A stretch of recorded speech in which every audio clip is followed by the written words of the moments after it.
They say an enemy is someone whose story you don't know about. And given what I covered in Volume 1 and Volume 2 of Supervillain Transformations, truer words were never spoken. Make sure to check them out as well. Not every villain's some crazed psychopath. In fact, most of them are what they are because of the way the world treated them. But some of them have just bumped their head and gone a bit cuckoo. Stick around to figure out who that was. So, by popular demand, here are some of the most epic supervillain transformations back for Volume 3.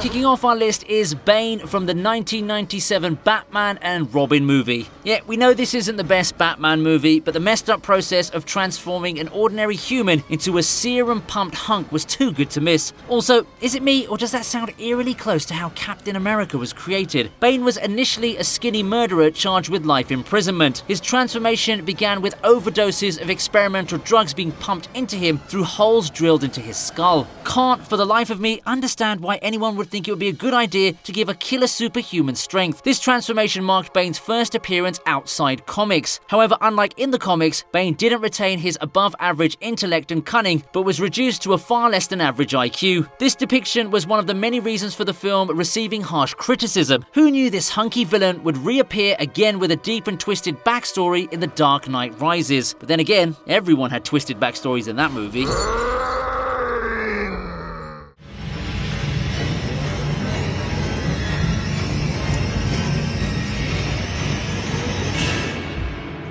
From a terribly rated old Batman movie to the iconic Batman Returns, directed by none other than the gloriously goth Tim Burton, the transformation of Catwoman is up next. Before she donned a tail and cat ears, Catwoman, aka Selina Kyle, worked as a secretary for Max Schreck. But where in Gotham can you hold a decent job and live in peace? First, she gets abducted by a gang, gets berated by her mother for not coming home for Christmas, and is abandoned by her boyfriend. To top things off, her boss pushes her out of a window. It seems that underneath all that cute and pink exterior, Selina was a brash and bold young woman waiting to take control. And all it took was a light tap on her head to go from being a secretary pushed around by her boss, quite literally, to being the vigilante sweetheart of the Batman. So the next time you knock yourself out, maybe let your furry friend take a nibble at you. Although we're not sure what effect dogs would have, or hamsters for that matter. I don't know about you, Miss Kitty, but I feel so much yummier.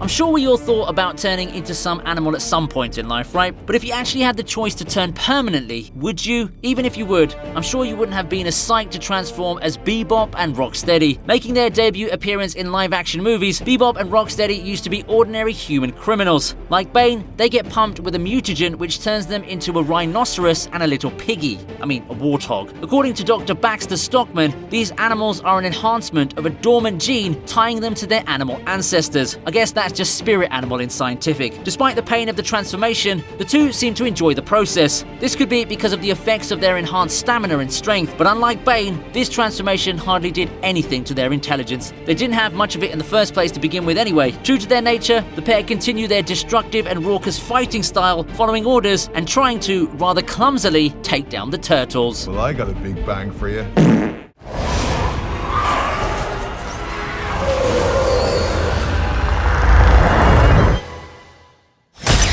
Next up is the moment Thaddeus Sivana gets his superpowers in 2019's Shazam. Supremely intelligent, Sivana is a scientist and an inventor. He was also once a candidate to become the next Shazam, the Wizard's champion, but was discarded when he gave in to the temptation of the 7 deadly sins. Unable to get over this rejection, Sivana becomes obsessed with the magic he was denied and finding a way to get to the Rock of Eternity, the place where he believes he can obtain this power. He eventually succeeds in getting the Rock of Eternity, but during his confrontation with the Wizard, he ends up succumbing to the 7 deadly sins and becoming their host. Well, if your arch nemesis is the world's mightiest mortal with the power of 6 mighty gods inside him, you'd want to have at least the 7 deadly sins on your side, I guess. Sivana can use the powers of the 7 demons as long as they're within him. That apart, the mad scientist also has the power of science on his side, making him one hell of a threat. You seek a pure soul, old man, but no one's worthy.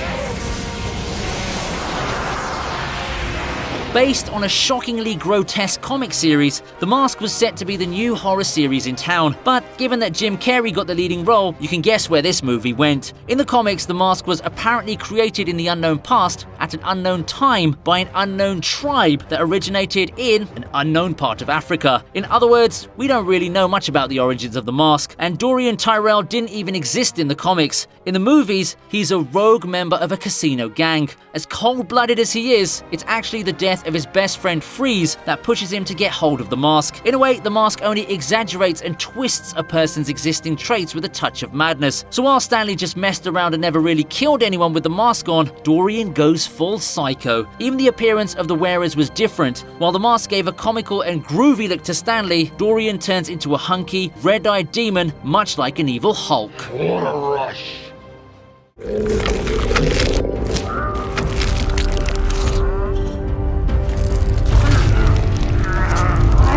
Okay, speaking of Hulk, here's a guy who could be his third cousin minus the green. Well, at least for 5 minutes. Back in the day, it was serums injected through complex procedures that transform people. Fast forward to 2020, and transformation is a simple matter of popping a pill. Everyone in Project Power transforms in one way by swallowing a pill that grants various superpowers for 5 minutes. The idea is that it activates a dormant ability matching that person's DNA. So in Biggie's case, lying asleep within him was the ability to grow ginormous and strong. So Project Power implies that most humans do have animalistic powers, but it's not always clear what animal it is, like in Biggie's case. All we know is that his transformation process is like the grotesque version of the Hulk, with even his eyes splitting. Now you might think that Biggie, like Hulk, is mostly CGI, but surprise surprise, it's actually prosthetics and makeup, lots of it. Though the on-screen transformation took just a few seconds, the off-screen transformation was a long and grueling 9-hour process.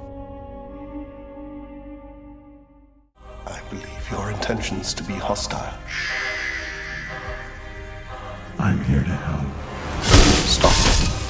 An apocalyptic peace program, Ultron is the ultimate creation gone awry and the very epitome of paradoxes. When Tony Stark said, "Peace in our time," he painted a mesmerizing picture of an AI acting as a suit of armor around the world, maintaining peace on a global scale. Little did he know that those words would trigger a battle in Sokovia, leading to 177 deaths. But it wasn't Ultron's ultimate goal that ran contrary to the peacekeeping initiative. It's his methods that turned out to be unexpectedly chaotic and deadly. From the moment he awoke, so to speak, he realized that he was meant to keep the peace, but that was about it. Ultron's warped mind was quick to twist the facts and see the Avengers as one of the main problems with the world's stunted evolution. The transformation from a peace sentinel to a bearer of the apocalypse happened within a matter of seconds, and everything else from that point was designed to bring in a better world of Ultron's making. It's chilling just how close he came to destroying the Avengers. I do know what I'd wish for. To be like Diana. So while Batman tries to figure out his way around with Catwoman, Wonder Woman has her hands full with a cheetah. When Barbara said apex predator, she probably meant something like wanting to be on top. After all, for someone insecure and shy, it's not easy to get noticed, and it's extra tricky if your presence happens to be clouded by the confident and beautiful Diana. But careful what you wish for, they say. Barbara wished to be a predator, and so a predator she became. But with great power comes great insanity, and bit by bit, Barbara starts to lose her sense of humanity. It's clear that Barbara's a strong and driven young woman who yearns for recognition and glory. She was the kind that always tries too hard and fails too fast. These constant downfalls frustrated her so much that she was willing to risk her soul and sanity to feel like she matters. Can't help but notice that if the world was a little nicer to the shy and nerdy introverts, lots of supervillain trouble could have been avoided.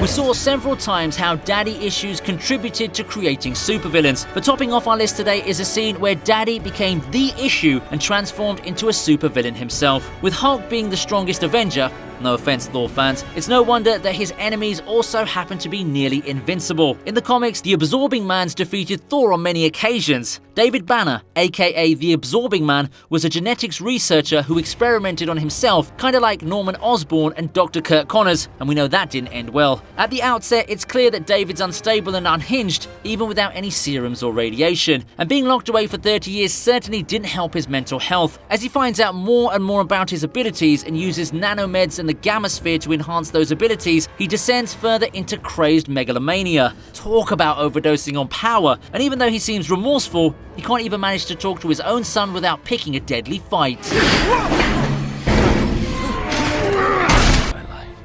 And on that happy family pickle note, we're ending Volume 3 of our awesome supervillain transformations list. Just remember, try not to test out weird serums on yourself or anyone else for that matter. But, in a way, it's sometimes the villains who add colour to a story. Anyway, click on the card on the top right to check out my superhero movie transformations playlist and let me know if I've missed out on any that deserve to be on this list. I hope you liked this video, and if you did, press the like button. Also, subscribe to my channel for more top 10s and movie content, and I'll see you with another top 10 on the TV Regent.